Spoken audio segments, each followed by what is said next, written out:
Assalamualaikum warahmatullahi wabarakatuh. Teman-teman, kembali lagi di Alim 88 channel. Bersyukur kita kepada Allah dan bersalawat kita kepada Nabi Muhammad. Mudah-mudahan kita ditetapkan dalam iman dan Islam. Pada kesempatan ini saya ingin memberikan satu kisah, yaitu kisah raja dan dengan seorang nelayan. Ada seorang nelayan, anaknya dalam keadaan kelaparan menangis karena tidak makan. Lalu kemudian nelayan ini mengambil jaringnya dan pergi ke pantai. Lalu kemudian dia pasang jaringnya ini. Alhamdulillah, karena sudah lama menunggu, Allah memberikannya ikan cukup besar. Lalu dia bergegas untuk segera pulang. Terbayang wajah anak-anaknya ketika dia akan menyuap anaknya nanti, karena anaknya nanti akan makan dengan yang enak dengan ikan yang besar ini.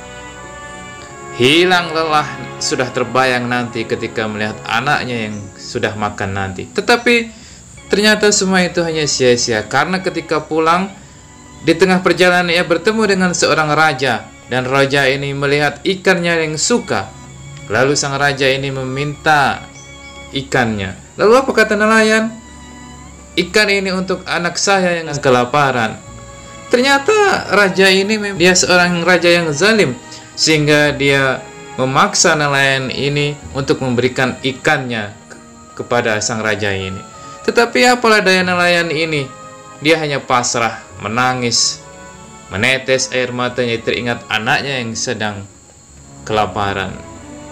Lalu dipaksa dia dibawa pulangnya ikan ini ke istana.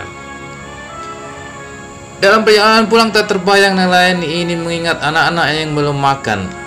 Tapi itulah kenyataan yang dia hadapi. Apa yang terjadi? Ratu senang melihat ikan yang dibawa rajanya ini yang sangat besar. Inilah ikan kesukaannya. Saking senangnya, ikan di dekatnya menggelepar. Ternyata taring ikan mengena ke ujung jari sang raja.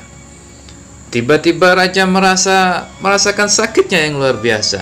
Dipanggilnya tabib untuk melihat apa yang terjadi sebenarnya dalam tangan ini.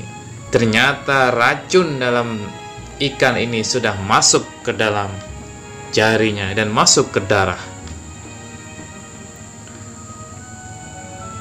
Lama kesembuhan juga tidak didapati. Sehari dua hari tidak sembuh, dipanggilnya tabib lagi. Ternyata kata tabib, jari ini harus dipotong. Apakah tidak ada obat lain, kata sang raja? Tidak ada. Kalau begitu, kata tabib, harus dipotong. Akan tetapi sudah dipotong tidak juga sembuh. Maka sehari, dua hari, tiga hari dipanggil lagi tabib ini, karena sang raja merasakan sakitnya di pergelangan tangan. Akhirnya kata sang tabib ini, apa boleh buat, harus dipotong. Sehari dua hari dirasakannya baik-baik saja. Setelah kemudian beberapa hari ternyata tangannya tidak juga sembuh. Lalu dipanggilnya lagi si tabib ini. Apa kata tabib? Ini tangan harus dipotong. Sudah terasa enak, akan tetapi malam tidak bisa tidur, makan tidak enak. Dia terbayang apa kira-kiranya permasalahan ini, apa yang sebenarnya terjadi pada diri ini. Kemudian Tuan Raja memanggil ajudannya untuk mengutus ahli hikmah datang ke istananya. Lalu apa kata ahli hikmah ini? Ternyata ahli hikmah ini bertanya kepada raja, apakah pernah mengambil harta orang lain secara paksa sehingga membuat dia tidak ikhlas. Sang raja teringat dengan peristiwa ikan yang dirampasnya dari nelayan.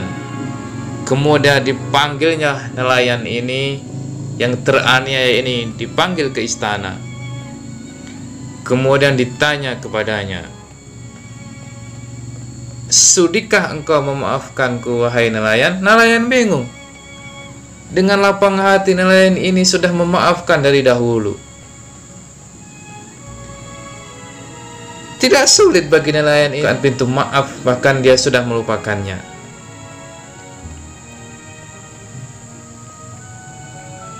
Sudikah engkau memaafkanku wahai nelayan? Aku sudah memaafkan kau sejak lama, wahai Tuan Raja.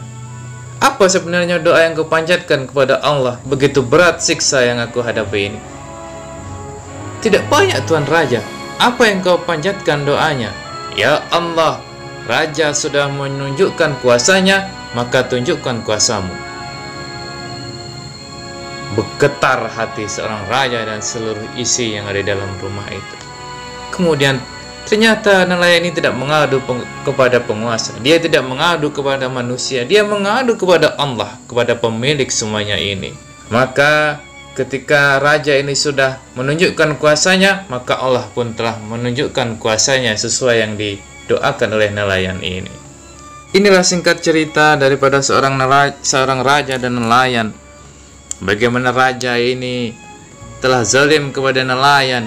Sedikit saja dalam keadaan terzalimi ini, nelayan ini berdoa kepada Allah, lalu Allah menunjukkan kuasanya kepada sang raja ini. Akan tetapi racun sudah masuk ke sekujur tubuhnya sehingga raja ini mati dalam keadaan terhina. Mungkin kisah ini bisa kita ambil untuk bagaimana raja-raja yang ada di dunia ini. Raja dalam arti kata pemimpin daerah, pemimpin provinsi, pemimpin kabupaten, bahkan pemimpin negara mengambil hikmah daripada ini agar tidak mudah menzalimi rakyatnya. Demikianlah cerita singkat yang dapat saya sampaikan. Mudah-mudahan kita bisa mengambil hikmah dari semua ini.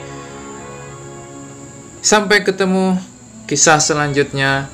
Saya akhiri, wassalamualaikum warahmatullahi wabarakatuh.